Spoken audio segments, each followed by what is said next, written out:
ಎಲ್ಲರಿಗೂ ನಮಸ್ಕಾರ. ಇಂದಿನ ನಮ್ಮ ವಿಶೇಷ ಚರ್ಚೆಗೆ ಸ್ವಾಗತ. ಇಂದು ನಾವು ಬಹುತೇಕ ಎಲ್ಲರೂ ಒಂದಲ್ಲ ಒಂದು ಸಮಯದಲ್ಲಿ ಎದುರಿಸುವ ಒಂದು ವಿಷಯದ ಬಗ್ಗೆ ಆಳವಾಗಿ ಪರಿಶೀಲಿಸೋಣ ಅಂತ ಇದೀವಿ. ಹೌದು. ಅದುವೇ ಉದ್ಯೋಗ ಹುಡುಕಾಟ.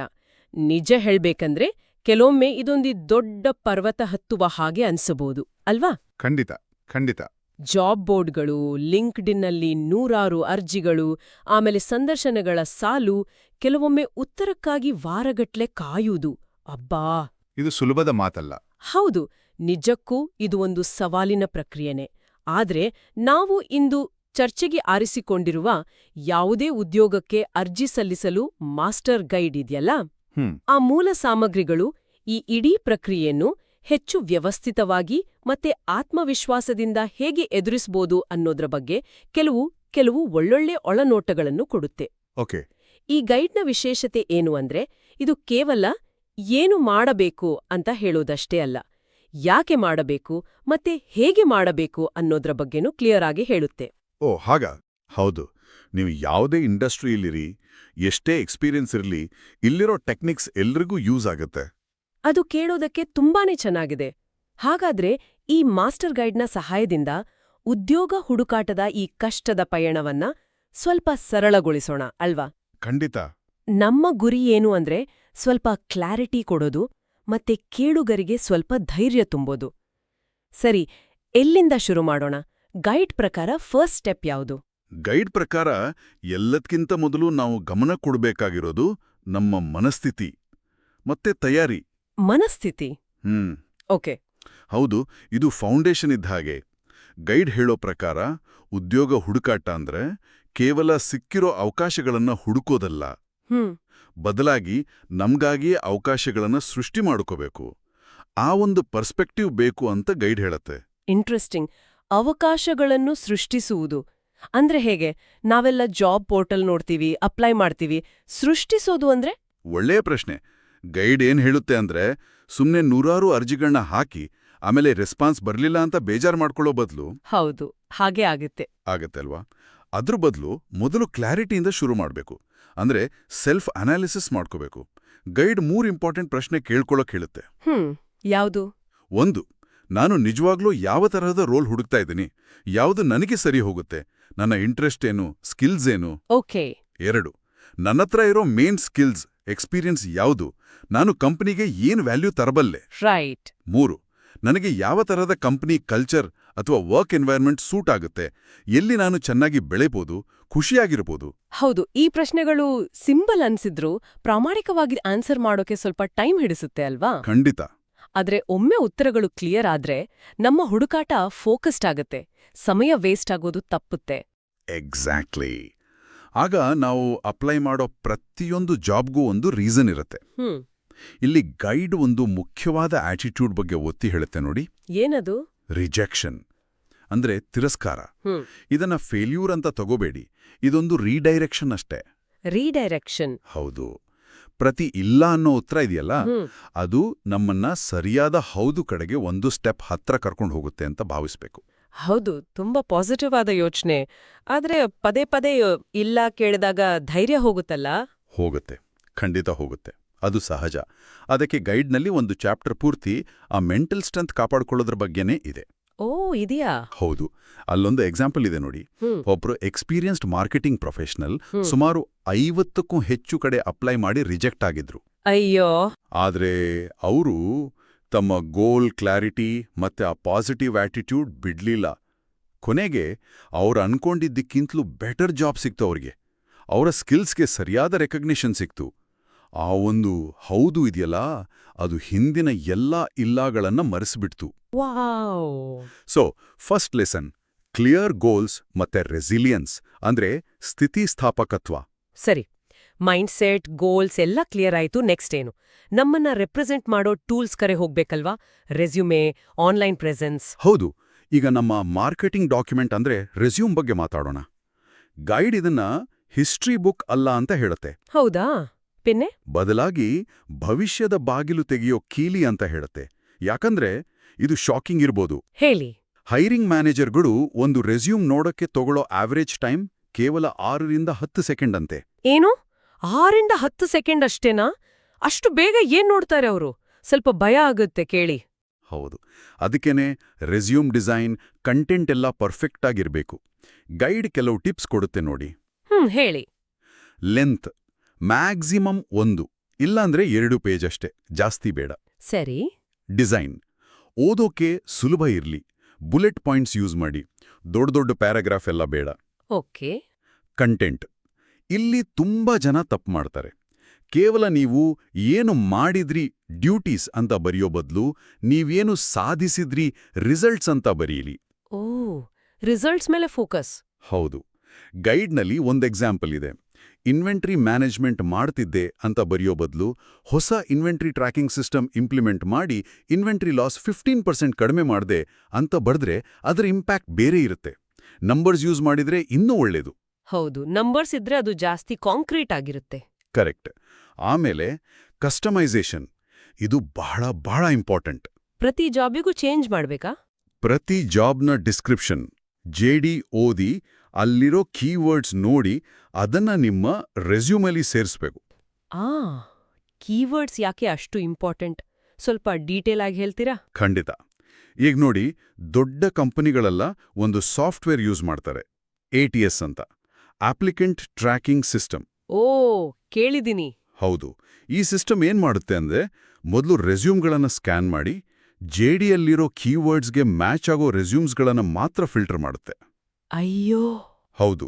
ನಿಮ್ಮ ರೆಸ್ಯೂಮಲ್ಲಿ ಸರಿಯಾದ ಕೀವರ್ಡ್ಸ್ ಇಲ್ಲ ಅಂದ್ರೆ ನೀವು ಎಷ್ಟೇ ಕ್ವಾಲಿಫೈಡ್ ಇದ್ರೂ ನಿಮ್ಮ ಅಪ್ಲಿಕೇಶನ್ ಒಬ್ಬ ಮನುಷ್ಯನ ಕೈ ಸೇರೋ ಮೊದಲೇ ರಿಜೆಕ್ಟ್ ಆಗ್ಬಿಡ್ಬೋದು. ಅಪ್ಪಾ, ಹಾಗಾದ್ರೆ ಇದು ಮನುಷ್ಯರಿಗಾಗಿ ಅಲ್ಲ, ಮೆಷೀನ್ಗಳಿಗಾಗಿಯೂ ರೆಸ್ಯೂಮ್ ಬರೆಯೋ ಕಾಲ. ಹಾ, ಸ್ವಲ್ಪ ಹಾಗೇನೆ. ಅದಕ್ಕೆ ಗೈಡ್ ಹೇಳುತ್ತೆ, ಪ್ರತಿ ಅಪ್ಲಿಕೇಶನ್ಗೂ ರೆಸ್ಯೂಮ್ ಸ್ವಲ್ಪ ಚೇಂಜ್ ಮಾಡೋದು ಮಸ್ಟ್ ಅಂತ. ಸರಿ ಸರಿ, ಅರ್ಥ ಆಯ್ತು. ಹಾಗೆಯೇ ಲಿಂಕ್ಡ್ಇನ್ ಪ್ರೊಫೈಲ್, ಅದ್ರ ಬಗ್ಗೆ ಏನ್ ಹೇಳುತ್ತೆ guide?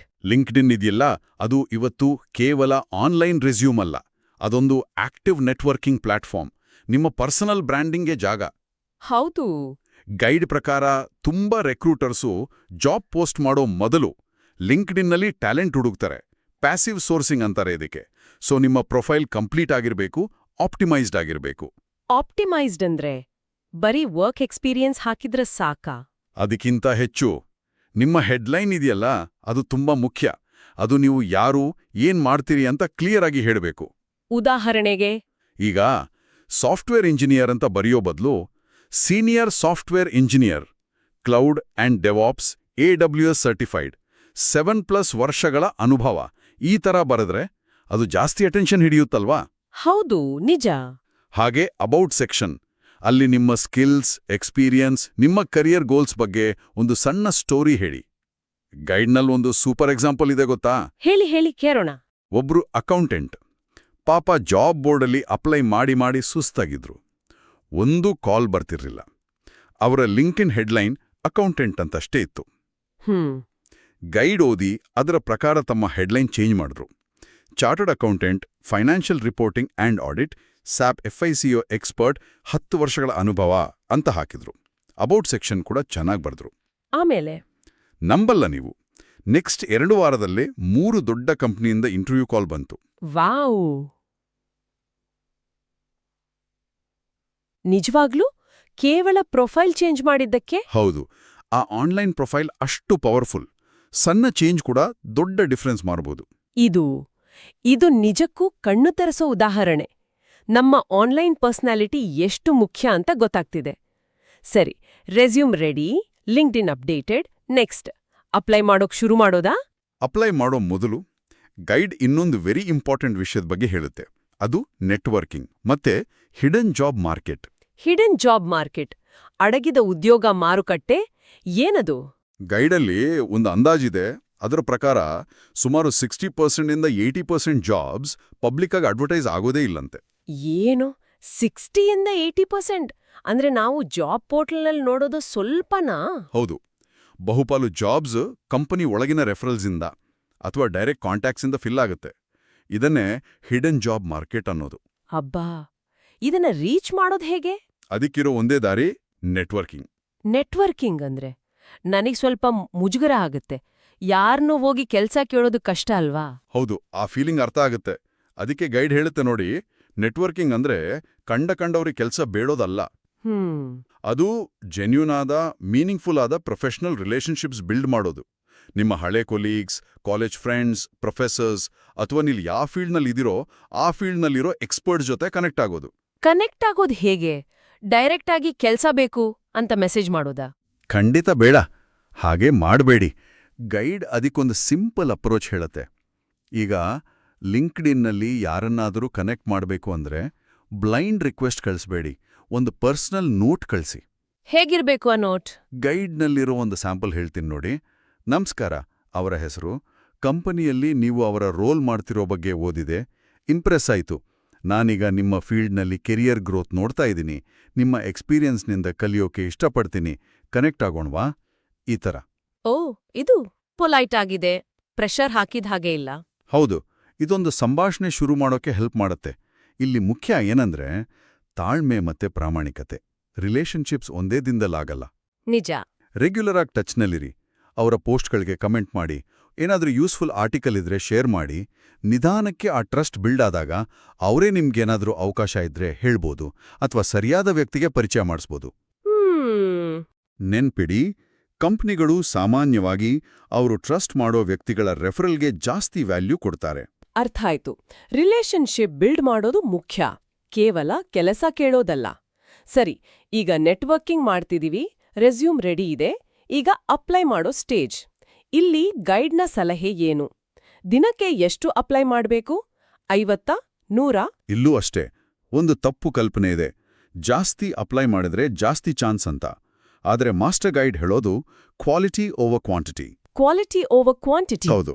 Spray and pray method ಅಂದ್ರೆ ಎಲ್ಲೆಂದ್ರಲ್ಲೂ ಅರ್ಜಿ ಹಾಕಿ ದೇವ್ರೇ ಕಾಪಾಡು ಅನ್ನೋದು ವರ್ಕ್ ಆಗಲ್ಲ ಅಂತ ಗೈಡ್ ಹೇಳುತ್ತೆ. ಹಾಗಾದ್ರೆ ದಿನಕ್ಕೆ 5-10 ಹಾಕಿದ್ರೆ ಸಾಕಾ? ನಂಬರ್ಗಿಂತ ಮುಖ್ಯ ನೀವು ಅಪ್ಲೈ ಮಾಡ್ತಿರೋ ರೋಲ್ಸ್ ನಿಮ್ಗೆ ನಿಜವಾಗ್ಲೂ ಸೂಟ್ ಆಗ್ತಿದ್ಯಾ, ಮತ್ತೆ ನೀವು ಆ ಪ್ರತಿ ಅಪ್ಲಿಕೇಶನ್ಗೆ ಎಷ್ಟು ಎಫರ್ಟ್ ಆಗ್ತಿದ್ದೀರಿ ಅನ್ನೋದು. ಓಕೆ. ಗೈಡ್ನ ಸಲಹೆ: ವಾರಕ್ಕೆ ಒಂದು 5-10 ನಿಮ್ಗೆ ತುಂಬಾನೇ ಸೂಕ್ತ ಅನ್ಸೋ ರೋಲ್ಸ್ ಐಡೆಂಟಿಫೈ ಮಾಡಿ. ಸರಿ. ಪ್ರತಿ ರೋಲ್ಗೂ ನಿಮ್ಮ ರೆಸ್ಯೂಮ್ ಕಸ್ಟಮೈಸ್ ಮಾಡಿ. ಆಗುತ್ತಾ?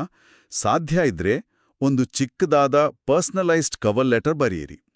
ಅದು ನಿಮ್ಮ ಇಂಟ್ರೆಸ್ಟ್ ತೋರಿಸುತ್ತೆ. ಕವರ್ ಲೆಟರ್ ಈಗ್ಲೂ ಇಂಪಾರ್ಟೆಂಟಾ? ಕೆಲವು ಕಡೆ ಹೌದು. ಅದು ನಿಮ್ಮನ್ನ ಬೇರೆಯವರಿಗಿಂತ ಸ್ವಲ್ಪ ಡಿಫ್ರೆಂಟ್ ಆಗಿ ತೋರಿಸಬಹುದು. ಆಮೇಲೆ ಅಪ್ಲೈ ಮಾಡಿದ ಒಂದು ವಾರ ಆದ್ಮೇಲೆ ಒಂದು ಪೊಲೈಟ್ ಫಾಲೋ ಅಪ್ ಇಮೇಲ್ ಕಳಿಸಿ. ಇಷ್ಟೆಲ್ಲ ಮಾಡದ್ಮೇಲೆ ಎಲ್ಲಿ ಅಪ್ಲೈ ಮಾಡದೆ, ಯಾವಾಗ ಫಾಲೋ ಅಪ್ ಮಾಡಬೇಕು, ಇದೆಲ್ಲ ನೆನಪಿಟ್ಕೊಳ್ಳೋದು ಕಷ್ಟ ಅಲ್ವಾ? ಅದಕ್ಕೇನೆ ಗೈಡ್ ಒಂದು ಟ್ರ್ಯಾಕಿಂಗ್ ಸಿಸ್ಟಮ್ ಯೂಸ್ ಮಾಡಿ ಅಂತ ಸ್ಟ್ರಾಂಗ್ ಆಗಿ ಹೇಳುತ್ತೆ. Tracking Sistema? ಹೌದು. ಒಂದು ಸಿಂಪಲ್ ಎಕ್ಸೆಲ್ ಶೀಟ್ ಆದ್ರೂ ಸರಿ, ಅಥವಾ ನೋಷನ್ ಅಂತ ಟೂಲ್ಸ್ ಇವೆ. ಜಾಬ್ ಟ್ರ್ಯಾಕಿಂಗ್ ಆಪ್ಸ್ ಕೂಡ ಇವೆ. ಅದ್ರಲ್ಲಿ ಏನೇನ್ ಹಾಕ್ಬೇಕು? ಜಾಬ್ ಟೈಟಲ್, ಕಂಪನಿ ಹೆಸರು, ಅಪ್ಲೈ ಮಾಡಿದ date, job post link, contact person ಯಾರಾದ್ರೂ ಗೊತ್ತಿದ್ರೆ, ಫಾಲೋ ಅಪ್ ಮಾಡಿದ date, status, applied, interview, rejected, ಈ ಥರ. ಓ, ಇದು ಆರ್ಗನೈಸ್ಡ್ ಆಗಿರೋಕ್ ಹೆಲ್ಪ್ ಮಾಡುತ್ತೆ. ಖಂಡಿತ. ಇದು ನಿಮ್ಮನ್ನ ಆರ್ಗನೈಸ್ಡ್ ಆಗಿಡುತ್ತೆ. ಪ್ಲಸ್ ಯಾವುದು ವರ್ಕ್ ಆಗ್ತಿದೆ, ಯಾವುದು ಇಲ್ಲ ಅಂತ ಅನಲೈಸ್ ಮಾಡೋಕ್ಕೂ ಹೆಲ್ಪ್ ಆಗುತ್ತೆ. ಈ ಆರ್ಗನೈಸ್ಡ್ ಅಪ್ರೋಚ್ ಇದೆಯಲ್ಲ, ರಿಕ್ರೂಟರ್ಸ್ಗೂ ಇಷ್ಟ ಆಗತ್ತೆ. Super tip.